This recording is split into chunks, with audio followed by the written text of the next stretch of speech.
Welcome to the Think Small podcast, hypergrowth for small businesses. So, what's slowing you down? Welcome back to the Think Small podcast. My guest today is Condon from Aircon.ai. Very excited to have this conversation. We're looking forward to learning a lot more about freight, air freight, how product gets from A to Z and everything in between. Welcome to the podcast. Yeah, your thesis or why you started is very, very aligned with why we started Aircon. So I love that. Yeah.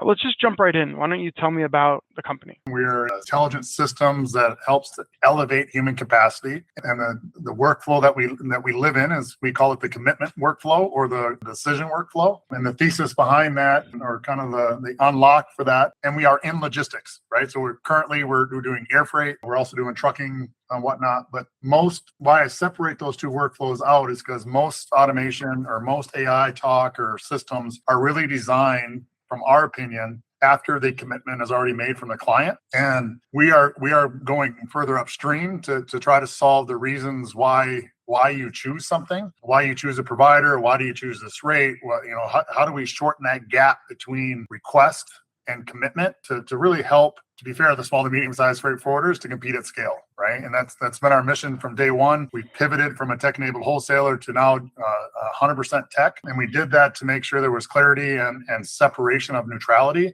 that nobody believes that we're competing against them. Like we're the largest cheerleader, if you will, for our customers. That's so interesting that you're in this space, because I got my start working for a freight reseller or wholesaler, and then they went in a similar route into data analytics and focusing on helping business owners understand supply chain and decision making.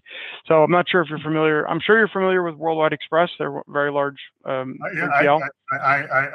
are connected to them, yes. And then the specific franchise that I worked for was Bear Ventures, based out of Charleston, and then they turned into Bear Cognition, which similar, trajectory. But you could tell me more if I'm wrong. Yeah. I mean, it is similar for sure, or adjacent, and that's why I kind of separate them out. Like, there's two questions we always ask: when we're looking at the problem, is who is the customer, and where does the value show up from that customer to their buyer, right?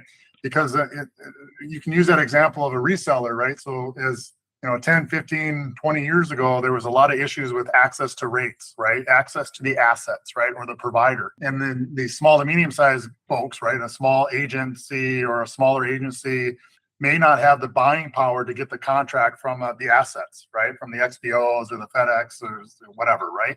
Right. So as that elevated up into a platform, a reseller platform for these agencies, that's where the buying power came, right? But then it became just about rates, right? Like, if you really think about it, yeah. And then the asset guys, right, or folks, they use that to backfill their capacity. Their direct customers, they give priority to. So it's really about aligning incentives on what the buyer is trying to do and what the provider is trying to do. And that's why we separate those two gaps out, because it's not about the rate, just the rate. Rates are everywhere in the market. You can, through databases, like we're connected to a ton of RMSs, right? Like from trucking to airlines, et cetera, et cetera. And they're all very valuable tools, but their incentives behind that on who they serve as the ultimate buyer is not aligned with the forwarder, right? And so that's where we believe is the gap, because again, like you take a reseller or a platform that sells, truck rates, right? They're protecting their interest of their buying power, not the interest of who they're selling to. And not that it's a massive gap, because obviously they do want to make sure that their buyers are successful, right? And that their data is correct. But it's the pain of losing someone that moves, 2 trucks a year versus moving 100 trucks a day, right? Or shipments a day is a different priority. Right. Okay. So talk to me through the transition, because I'm always curious about when that happens. Right. You were in wholesale, right? You were a 3PL. Yeah, and then you moved to this tech side. So how did that kind of happen? Because I'm always fascinated about fundamental changes to a core competency like that, right? To go like, hey, this is what we're in. This is where the future of our industry is, and where we can find some more revenue with less overhead. and less liability. So like maybe we should go this route. How does that decision happen and the transition over time? Yeah, so I've been in logistics my entire career. I started in 3PL. Like I worked at Expeditors. I ran the largest warehouse distribution in El Paso, Texas. Long story short, left there, started Aircon because as I was running my freight forwarding business, the relationships I had with buyers, I could get in the door, right? I could get in the door of marquee, consumer electronics, automotive, et cetera, because I knew them and they trusted me from my past. But I could never compete in air freight. So that's where the original idea came on, is like, how do we create a ecosystem, a wholesaler, a tech-enabled wholesaler, if you will, that mirrors what the big players are doing in there. So gateways, again, same idea of elevating the small to medium size agencies. How do we create buying power that can be leveraged against the assets, right? It's the same play there, right, as everybody's kind of been doing. And what happened is one of our customers from overseas, who's also a wholesaler, says, Chris, I'm not going to go to another platform. I'm just going to send you the email. So we built an agent that would read the email, structure it, put it into our system, and respond back with our rules, with our margin, et cetera, et cetera. And within the first 90 days after deploying that agent, our throughput went up, I believe it was 60%. Our win rate stayed about the same. But because our throughput and our win rate stayed about the same, and whatever the market conditions were at the time, our revenue went up 2.5x, right, in the first 90 days. So that was the first aha moment of, ooh, what if we did this for the forwarders, et cetera, et cetera. So that's when we pivoted, we went and re-raised, and we basically just went to market about 2 months ago. We hired our first 2 sales reps 2 months ago. But the challenge we had was, I shouldn't say necessarily what the challenge was, but that's how we got to where we are today. But the challenge is clarity around that messaging, right? Because when people talk about quote book ship, most people think of that as a linear line. And we think of it as a vertical line of your quote is your first promise to your customer, and the book from your customer is really the first commitment saying, hey, I agree to this, right? Right. And then the execution is the shipment part, right? So that just says it was the other two steps good, right? On those two decisions, right? And so that clarity on separating out the workflows has helped me understand the language, because we just move fast, like to your point, right? Like you have a ton of things going on every day. When I say ship something, you automatically fill in your experiences to determine what that means, right? So that's been the hardest thing for us to do is clarity around the messaging internally and externally. I'm curious about the scale. So like you said, you're just at, it sounds like you're maybe a core executive team and then a couple of sales guys or salespeople. I don't know if you hired a lady or not. And then, but I'm curious about like the past of the company. Was it larger than that? And then you scaled down? Yeah. So where are you going in the near future? Yeah. So we're about 24 people between tech, and I'm going to say sales is everyone else, right? Mm-hmm. So implementation manager, CSM, everybody else is in sales, CFO, everybody.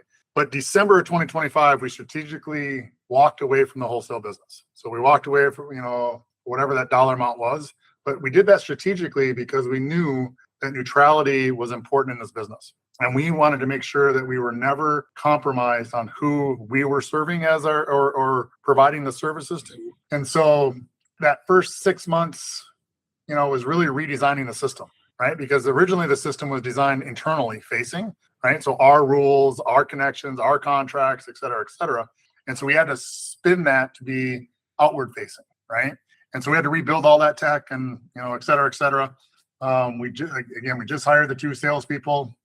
We did not let go of anybody. We did not, reposition anybody because we were a tech-enabled wholesaler in the first place. So we didn't have a lot of people doing it. The execution or the task are somewhat very defined in the industry, right? Like, and again, Earl's been doing it for 29 years. I've been doing it for 30 years. The process of moving cargo is very, very well defined. It's just very noisy with all the regulations and all the providers and all the tech and there's just a lot of noise, right? So going forward, we don't see hiring more tech per se, because the tech is the tech alone is no longer the moat. So like we built what we built today. We don't believe that there's going to be a ton of tech more hire. but we do see a ton of sales and customer success managers type people, right? Like, what is the customers hearing? What is the, we see that being divided out into providers, right? Retail freight forwarders, success managers, and then tech, how do we manage all the tech that supports both of those two? And it's not always our tech, right? Like we connect, you think like Project 44, one of the value that they have is that they're connected to hundreds of thousands of assets, right? Same with Worldwide Express, right? Same with, the value that they have is the connection. Yeah, I think one of the first questions that we get when we walk into a place as a sales rep for Worldwide Express is, oh, do you have an open API? Like we want to just plug into our current, Shopify or current whatever, Etsy shop. That's exactly right. But here's the challenge, larger organizations have that, right? They developed, their tech has open APIs. Mm-hmm. But the smaller guys don't have that luxury, right? They're buying tech off the shelf, right? At least in our industry, right? Like CargoWise, Magaya, GoFreight, whatever TMS they have bought. The largest one's CargoWise. The largest one is CargoWise that doesn't have an open API, right? So how do you solve that? Communicating around the world. Well, Aircon can. Aircon can help you with that on the quote. Nice. Near-term growth strategy, and then like what's slowing you down, right? So it sounds like, and I like freight. I like freight because it's not going anywhere, right? Like, I think like COVID was a time where you learn to appreciate the supply chain, right? You go into the grocery store and the shelves are empty and you're like, what about my food? What am I going to do here? It's like, yeah, that's all because it all stands on the back of, freight transportation logistics. So it's like, it's not going anywhere. There's never going to be replaced. It may change as far as like the workforce, right? We get more and more automated driverless freight trucks and driverless planes, drones and things like that. But I'm curious about the near term because you position yourself well. What's your near term growth strategy? And then out of all that growth that you expect, what's going to be slowing you down? What's the biggest like road bump? I'm going to start with the biggest hurdle first is from our perspective, stop talking about AI to our customers as they don't understand AI. One, most people in the world don't understand AI. Two, the challenge isn't that they don't understand AI. It's the challenge is that they're expected to pay up front before they see the value created, right? And so that's been a big unlock for us to be, from a language messaging standpoint. But that's the hurdle that we still have to get over when we're trying to sell tech to particularly our customers, freight forwarders, because they've been sold over the last 10, 15 years that, hey, this tech is going to solve your problem. This tech is going to solve your problem. This tech is going to solve your problem. Oh, I'm going to invest millions and millions and millions of dollars in this, right? And then it doesn't solve the problem. Right. It just makes the problem more visible, right? It makes the problem, I say this all the time, is the operator should not be the shock absorber for all the miscommitments made at the time of quote, right? And automating that process after the commitment doesn't remove the problem, right? It just makes the problem go faster to your bottom line and your P&L faster, right? And that's our challenge. That's our hurdle that we got to get over. So how we're trying to combat that? Podcasts like this, we're going to conferences, we're speaking, we're doing panels, AI and logistics. I was just in Marrakesh at the Neutral Air Partners conference.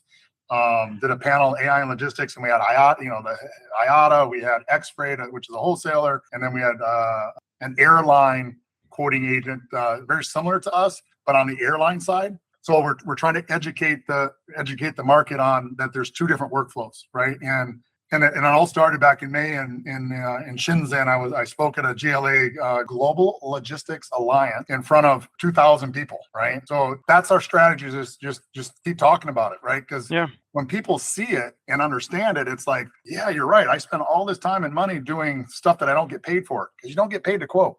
Right. You get paid to move the freight. Right. Okay. So if somebody wanted to get in touch with you, learn more about, product, or do a demo with you, or, even contract your services, how would they reach you? How would they get in touch? A lot of different ways. They can, obviously we're online, Aircon.ai, we're on LinkedIn, we're on Facebook, we're everywhere where everybody else can find us, right? We're on YouTube, all that kind of good stuff. And we are actively accelerating our AI search tools, right? So we can be found where people are searching. Awesome. Thank you so much for your time. This was really a pleasure. Welcome to the Think Small podcast, hypergrowth for small businesses. So, what's slowing you down?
Welcome to the Think Small podcast, hypergrowth for small businesses.